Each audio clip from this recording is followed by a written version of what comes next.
Hello there, and hi. Welcome to In Between Pages with James Lott Jr. I am James Lott Jr. here on JLJ Media, and there's a special event coming up, and it's for a good cause too, a cause that I believe in.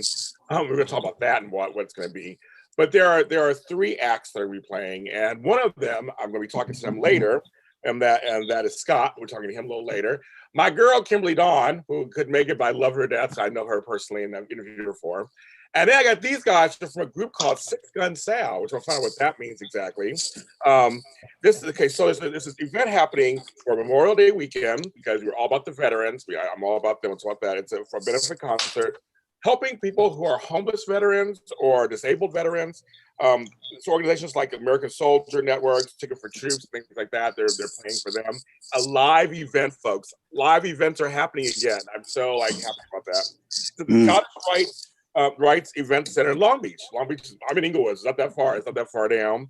It's happening Saturday, May 29th, and it's part of six. It's part of. I don't make sure this correctly. It is part of. It's the Night of Southern Rock. That's what we say that. Make sure you get all that in there. I'm with two of the members of Gun Sal, Frank and Joey D. How you guys? How you doing, man? What's up? It's a little hot in Los Angeles, but other than that, I'm hanging in there. I was like, summer's here. Summer is here. It's here, all right. It's gorgeous out here outside right now. Where you're sitting, Joey, it's very bright. Where you're it's very bright where you're sitting. Yeah, it is. Got the sun bearing down on my windows in my little office bedroom / house. Yeah, I love it. I want to first start and say thanks for doing this, of course. And I want to say I have a very strong feeling about veterans. I tell it all the time on my shows. I come from family members who have protected us and done things that so I can sit here and talk to you, protect our lives. And I always feel that we, not us three, but we as a nation need to do more for veterans. They come back home. I want to talk about that a little bit too, because I feel like especially when COVID happened, I was seeing all the things that were happening to them, and they weren't getting enough assistance. I'm thinking we should give them whatever they need. Like, just give it to them because they fight for our freedom. So can one of you or each of you talk a little bit about that? How your feelings on that too? Yeah, I agree, man. There's a lot of homeless vets out there too, and I mean, I know that our country does a lot for vets, but we could do even more. I truly believe that. I see it all the time. And like you were saying, I think all of us have got relatives that were in the service at some point. My dad did 3 tours of Vietnam. Wow. You know what I mean? And he died very young. You know what I mean? So, I know that there's a lot of other stuff, with PTSD and that kind of stuff.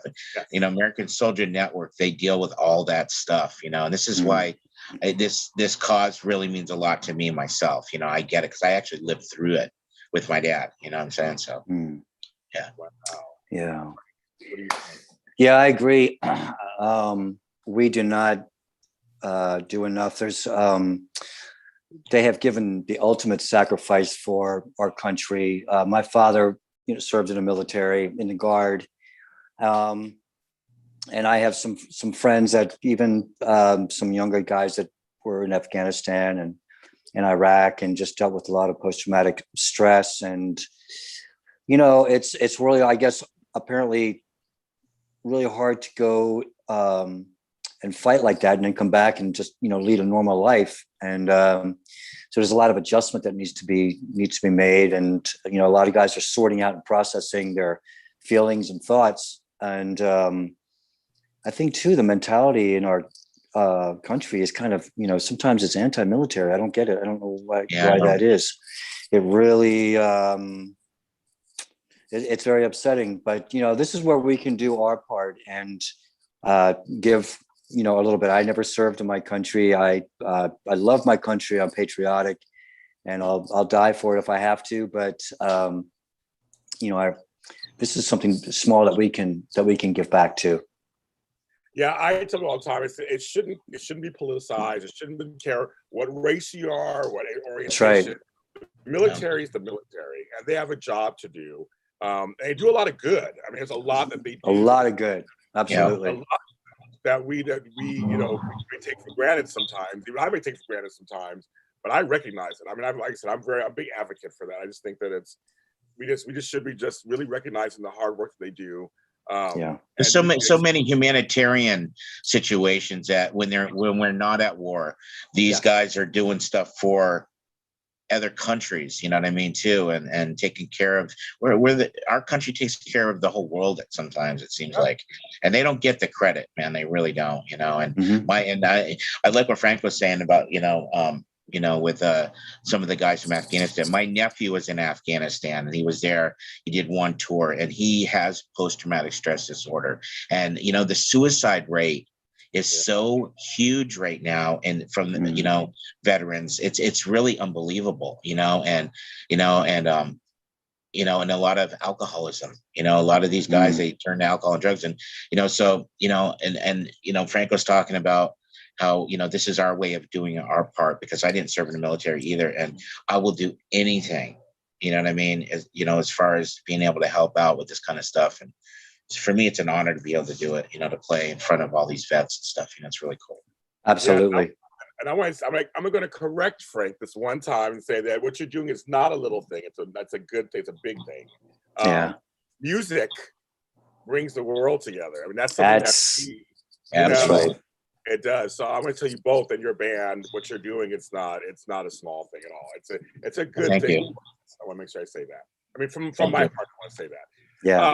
Now you said we're in a Tower Records shirt because I'm old, so I love that. Yes, I saw that too. That's a great shirt, man. So I thought it worked for you guys because so for me, I just turned 52 a couple weeks ago, and I remember hanging out on the Sunset Strip in the 80s. I was a metalhead, and I was out there. I had long hair and did the whole thing, and I was friends with guys from Warrant and Rat, and we had a good time back in the day, and going to Madame Wong's West and Rainbow and all that. And so when I was reading about yourself, because I grew up, my parents were hippies. I'm a child of the 70s, and they listened to all kinds of music. So I was like, I can't be there this weekend. I'm going to be out of town. I wish I could be there with you guys, because I was like, come on. I'd love to. So I love this kind of music. And so I wonder from you guys, did you grow up with Southern rock also, and kind of just rock, and that's why you kind of formed this band to do this type of rock?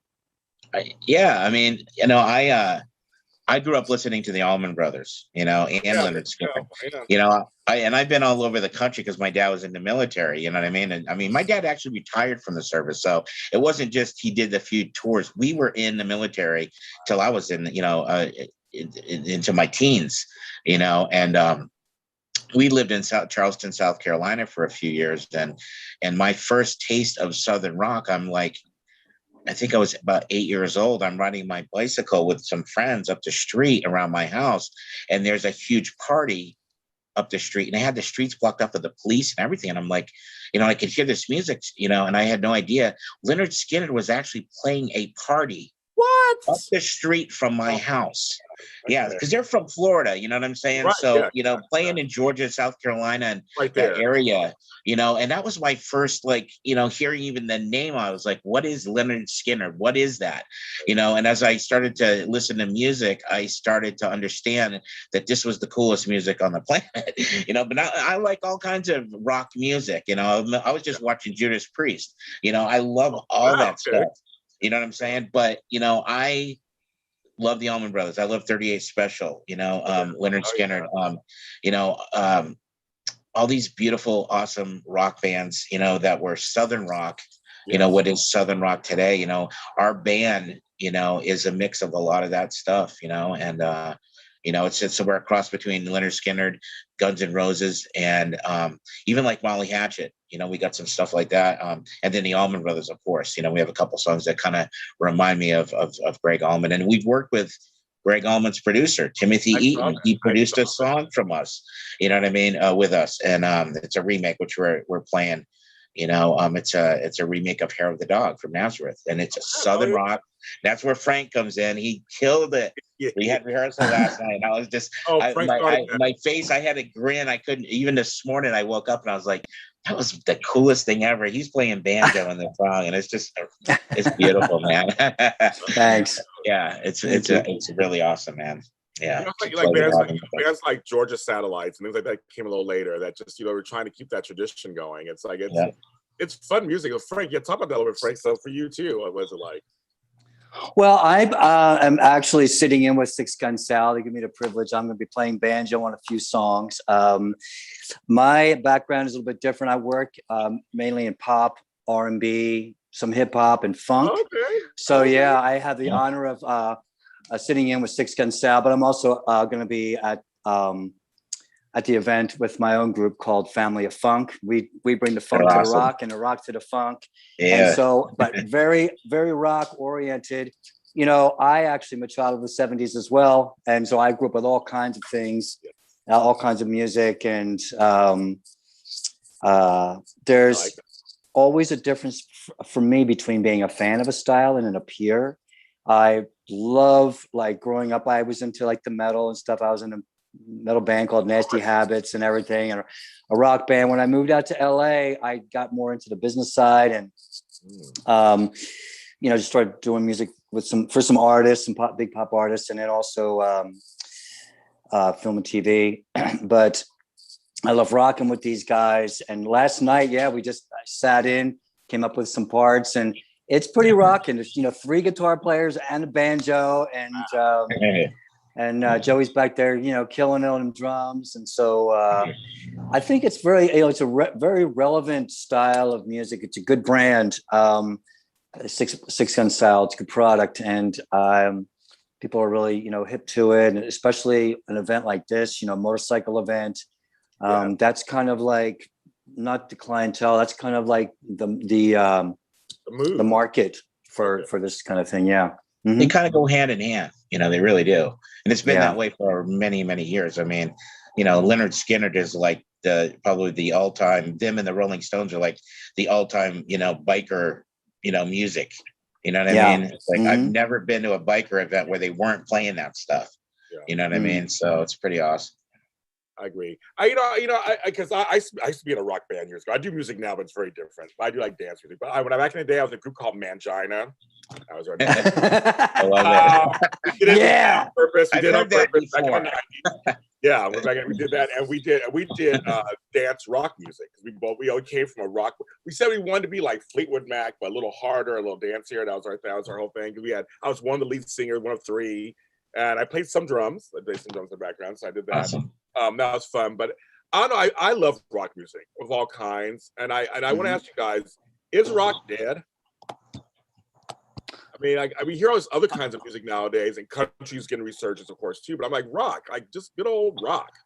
Well, you know, I'll answer that. I truly believe it's not dead. I just think that it has been settling a little bit, kind of like simmering. You know what I mean? And I think that, like with Gun Sal, we're one of those bands, and there's a lot of other bands that are starting to actually, you know, especially here in LA. You know, there's Dirty Honey and a few other bands that are really starting to bring it back. You know what I mean? And I think that we're one of those bands too that are actually doing that. You know, and you know, I believe that rock and roll will never die. It's just, it's going to go through different phases of going down and then coming back up. And that's, you know, with a lot of different stuff. It's not just, you know, rock music. It's a lot of other things. And, you know, it seems to me like there's always these cycles of 10 or 20-year cycles of different things. And, you know, we're just starting a new cycle to where our music is going to hit the mainstream, you know, and actually kind of even do a crossover with certain country stuff, because we have some songs that we're not playing in the set, but are actually country rock almost, you know what I mean? And so, you know, we have a lot of different stuff in our repertoire of songs that we do. And, you know, but I truly believe that it's coming back. If it was down a little bit, it's without a doubt coming back. Yeah. And Frank, what do you think?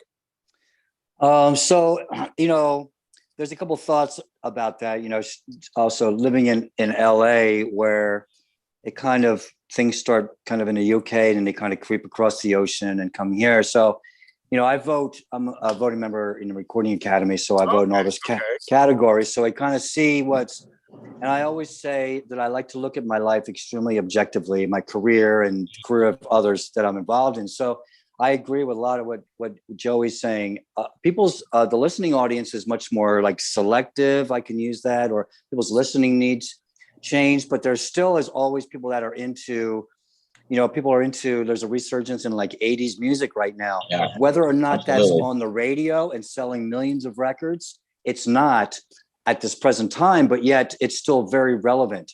I have friends that are, were in some of those 80 bands that are still touring and doing very well in different parts of the world, in different parts of the country. Yeah. It's just that we live in LA. It's very pop culture. And it's true. So it's kind of hard to say, but Joey's right that things do go in cycles. And this is the thing: you do what you love, man. In music, you do what you love, and you create a product that people like and buy. And Gun Sal is dope. You got a lot of great rock elements and great songwriting, and it's a good show. So that's that's what people will want to be a part of. Yeah. I want to ask you, Frank, because you have the family of funk, which is going to be there also. Were you a fan of Prince? Speaking of multi-hyphenate music, because he did talk about that. Yeah, I mean, I love Prince. That's I was into all that stuff. Even I like disco. When you're talking about yeah, I did. Okay. You know what? I did. I loved I liked Herb Alpert and the Tijuana Brass. I liked the Beach Boys. There was something with those melodies that was transcending. It didn't really matter if it was this style or that style. Of course, I love being a guitar player. I love, the grind and, and shredding and stuff like that. But I toured for 2 years with the Gap Band. What? And I was music director for another funk group called Side Effect. They had a bunch of hits. Yeah, Soul Train. I remember them. Yeah, I loved playing those songs. They, were hits. I just, Prince, he was a great example of funk and rock. That's what I'm saying. So, yeah, like he did both. That's right. Absolutely. Prince was a genius, man. I love Prince, and I'll tell you, man, I love what Frank's saying. Herb Alpert, I actually got to hang out with him one time. What? He was actually wanting to produce a glam street band that I was playing in. It was like, I mean, this guy to me loved all kinds of music. And even though he was a jazz guy, and my old band Trash Cowboys, we had a name for 20 years on the Strip. And this guy was interested in producing us, you know what I mean? And I was like, he's a jazz guy. It was weird, but it was really cool, but God, the Bee Gees is one of my favorite all-time bands. See, there you go. See, the truth comes out. I get it. I actually got to see them in concert at Dodger Stadium. I got to see them play for an hour and a half. And guess who opened for them? Aerosmith. And like a whole other bunch of bands. It was insane. It was at the, now I'm at Dodger Stadium and I managed to get down to the front row. Okay. I mean, because you could actually work your way down, and I did. And I looked around the whole stadium, and when Staying Alive came on, I'd seen 100,000 people at the same time jumping up and down. Yeah. I thought the rafters in the stadium were going to collapse. It was incredible. It was the coolest experience I've ever had, as going to concert. I've been to so many concerts, man, but that was probably one of the all-time things. They were incredible musicians. Yeah. And I mean, one of my favorite bands of all time. Songwriting. I mean, they were the greatest. Massive. Many. They always said their songs were mini stories. That's right. Like they were great of mini stories. Yeah. And like you said, Frank, I mean, they wrote songs for so many bands and artists in the 70s. They were just incredible. Incredible. Yeah. They were. It's so funny. And I like the Bee Gees. I do like them too. It's kind of funny. You guys. Well, I mean, Kiss did a disco album. Hello, they did. They did a disco album. That's right. Disco album. That's right. Glass. Come on, Blondie. I mean, they did that. So I'm like, yeah, I like some disco. Well, Gene Simmons is a businessman. He knew what was happening. That's it right there. A businessman looks at that situation and says, this is hot. This is hot. I don't care if you don't like it or if you don't like it, man. Listen to look at the girls dancing. Okay. Yes. They actually had a hit song. They had a hit song for that. No, I always admired him because he always was very open about that. He's like, this is a business. I mean, early on, they were doing Kiss memorabilia. I mean, they did all this stuff where no one else was doing that. No one else was doing that. He was I mean, you being a businessman, he is the ultimate rock businessman. I mean, he is. When they unmasked back in the early 80s, that was a business move. And then when they put the mask back on, that was a business move. That's right. Absolutely. They worked it out. I know Paul Stanley's wife. I've met Paul Stanley once, but I know his wife. That's my only connection to Kiss. I mean, but they all got families, living out, they all just take care of business. I mean, I love it. And right now, Paul Stanley is doing his soul station. And so the singer, when I was in a Gap band, we had a singer named Gavin Roan, and Gavin is Paul Stanley's singer. So Paul is like doing this other thing right now, and it's really dope doing these remakes of these, soul songs, and with the full band. And that's incredible. I didn't know that. Wow, Yeah. that's great. I didn't know that either. That's great. I love that. I mean, to me, music is just this universal thing. And when you're a musician, most of us who are like, we just want to be playing something. We don't want to that's pretty much it. Yeah. So it must feel good because we're coming out of the COVID pandemic lockdown. Finally. you must be excited to be playing live somewhere. I mean, you must be giddy with excitement. I mean, of some sort. How'd you both get through this lockdown? Like, because there was nothing was open. I mean, there was like nothing, not here in LA especially, but like, well, how did you guys both get through it? Go ahead, Frank. Go ahead. Okay, so last year was the year that we broke the family of funk. So I started writing songs. I taught myself how to record at home. Wow. Did a lot of things. Also, last year was a great year for me. My publishing deal, I have a lot of titles in film and TV and records, some of this stuff here, which I totally see it. Which did, actually well. People were still downloading music. They were still, so, it was a little bit weird. I have a lot of feelings about what this, actually was, but I like that. No, Frank, you're so good. I like you. I'll be diplomatic right now, but I'm gonna be very diplomatic. But hey, you know what? I stayed in shape, and I ate real good. You're working it out. Yeah, and so it was a time of opportunity. For me, we did a couple of shows. Family of Funk did a couple of shows for iHeartRadio, and we kind of got some things. So what I'm really excited about this playing with Gun Sal is this is kind of a big event. There's a lot of hype, around it. We have some good publicity. And so we've got some great promoters coming to the show to look at all of our groups, for future things. And it's so this is kind of like a big breakout thing. So for all of us, I think. So I'm really excited about it. Yeah. Yeah. Great. Joey D. What was exactly the question that you were asking about? What we did? It was so good. Yeah. No, I was saying, how'd you handle the pandemic? I'll tell you, we have a recording studio in Van Nuys, California, and they let us rehearse there because we were not going to slow down or stop. We knew we couldn't play shows. That's right. So we rehearsed. We wrote a whole nother album of music.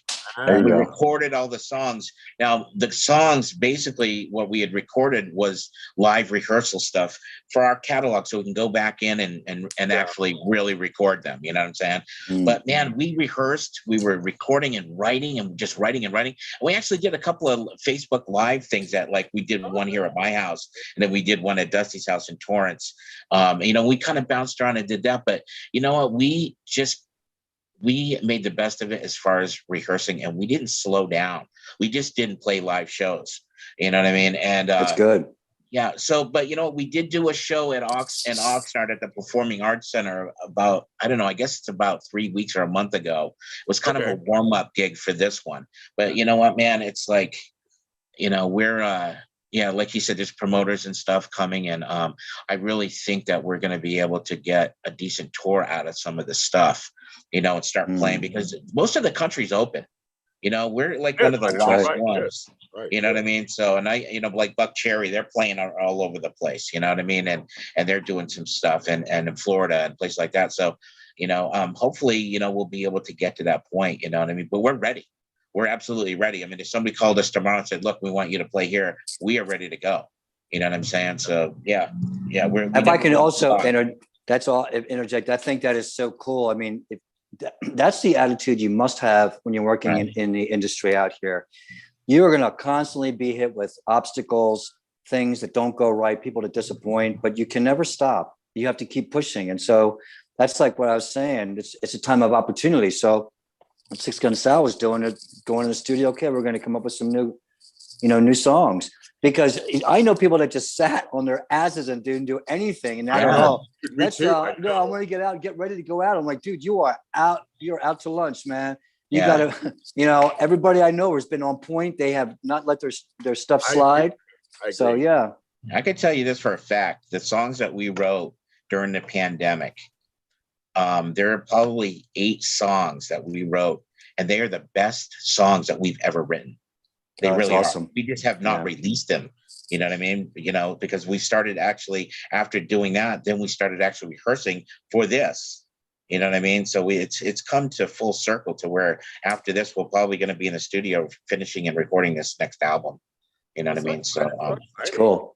No, I'll tell you, a lot of creatives got creative last year. I mean, a lot of us got creative. We had to figure it out, and this thing, figure out all this and everything. We had to figure it out, and I always told people last year. I said, people always want new music. They do. That's right. They want new music, and especially last year when they were sitting at home doing nothing. A lot of people were doing nothing. Yeah. They want to hear new music, and people were doing Facebook Lives and doing Zooms and doing little mini concerts in their backyard by themselves. Like they're doing all kind of stuff because this kind of stuff carries us through dark times. When it's That's tough right.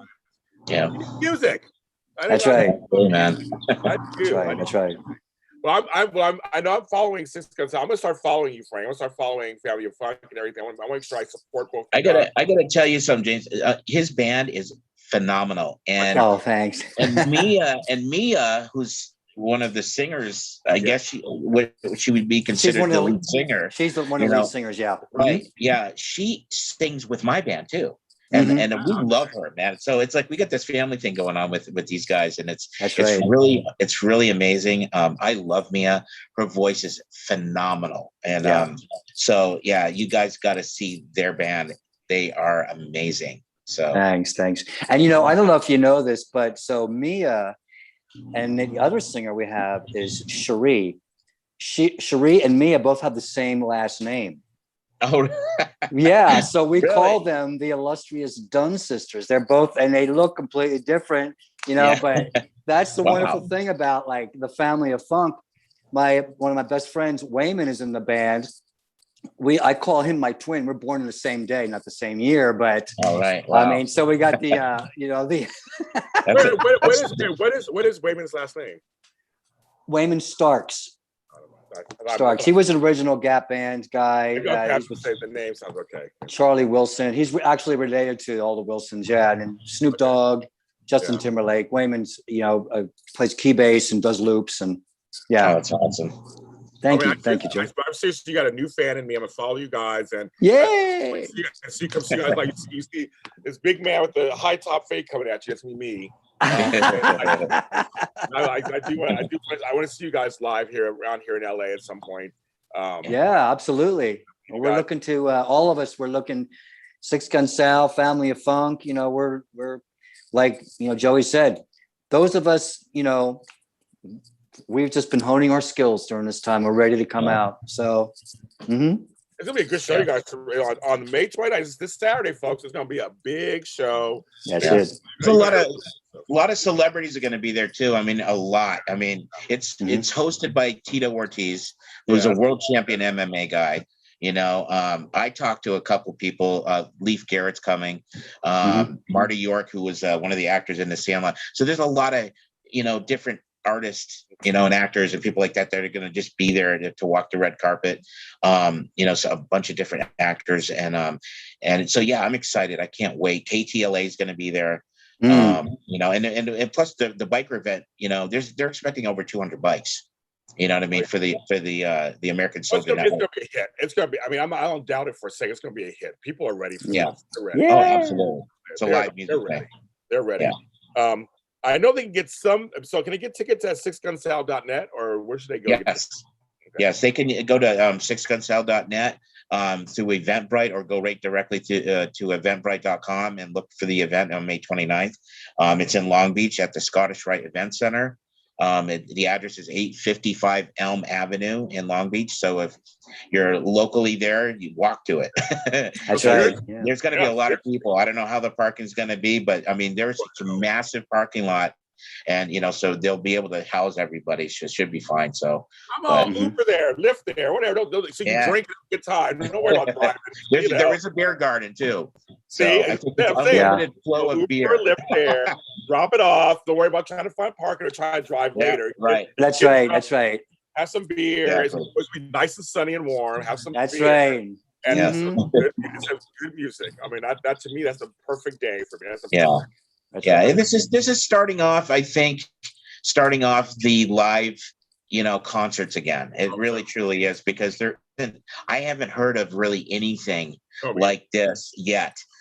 Some of the ones that were, some of the bike runs, like the Dio run, I actually ride a Harley, and I would do the Dio run every year because I have friends that played in the bands that did the whole event, and they didn't even do it this year. You know what I mean? So, this is the first event, I think, of the season, so to speak. You know what I mean? I think there'll be a lot more throughout the year as long as everything stays open, Yeah, I hope so too. No, this is exciting, guys. So yes, everybody. So I want to thank Frank and Joey D for being on the show today. Thank you for the opportunity. Thanks for having us. I'm here to support your stuff and your bands and what's going on. I support music, and you support the independent artists, support arts, folks out there, support the arts. Frank, tell me they can find you and your music and stuff online. You can Google my name, Frank Deville, Greenfield. My press kit is on there. Most of the stuff I've done with other artists, or as far as the Family of Funk, www.thefamilyoffunk.net, or the Family of Funk Facebook page. That's obviously for the Family of Funk. But then all the music I've done for artists and everything can be found on my EPK. If you just Google my name, or actually I'm on IMDb for the film and TV stuff, and then the Grammys. So yeah, I'm easy to find. There you go, Rick. I like that. And there's nothing nasty about me out there. I don't. Well, damn it. Now I'm supported now. Like, what am I going to look for? Okay, fine. Sure, Frank. Whatever you say. That's fine. And Joey D. And I know it's 6gunsal.net, but where can they find? Yeah, 6gunsal.net has got everything what we're doing and what we have done. We have an EPK through that website. The website's great. We're on Instagram. We're on Facebook. We're actually on a couple of different things on Facebook. There's this, people started a fan page and we don't even know who started it. And it's really cool. Yeah. So we've got that. We've got the Southern Rock groups. And then of course Facebook has the official 6gunsal page. And we're also on Your Spot. It's a new social media. Well, actually they've been getting like a lot of people. They've got like 350,000 members now. So they're starting to grow. It's called Your Spot. It's YORE Spot. Your Spot. And we have a whole format on there. The owner of Your Spot is a huge fan of the band, and in fact he wants to bring us up to Iowa, I think it is, and play some shows up there. So he's it's a great, I tell everybody I know, go check it out, man. It's like it's so much like Facebook, but it's like it doesn't have a lot of the political stuff going on there, and so we got our page on there. Yeah. So there you go, man. So yeah, that's pretty much it, man. You can even hear our stuff on Reverb Nation, yeah. So there it is, man. You're also on Spotify, so I'm following this. I'm gonna. We're on Apple Music, Spotify. Yeah.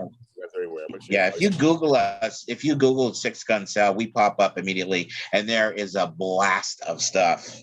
It's just like unlimited stuff from what we've done over the band's been together for 6 years, so we've done a lot. You know what I mean? Yeah. It's awesome. Well, it was an honor talking to both of you guys. Thank you very much for your time. And likewise. Fun on Saturday. Everybody out there, follow pages with James Lott Jr. It's on Facebook. I'm at James Lott Jr. everywhere in the country and the world. Google me too. You'll find all my music everywhere also. Support the arts. It's very important. And support veterans and support That's services. right. Support services for veterans.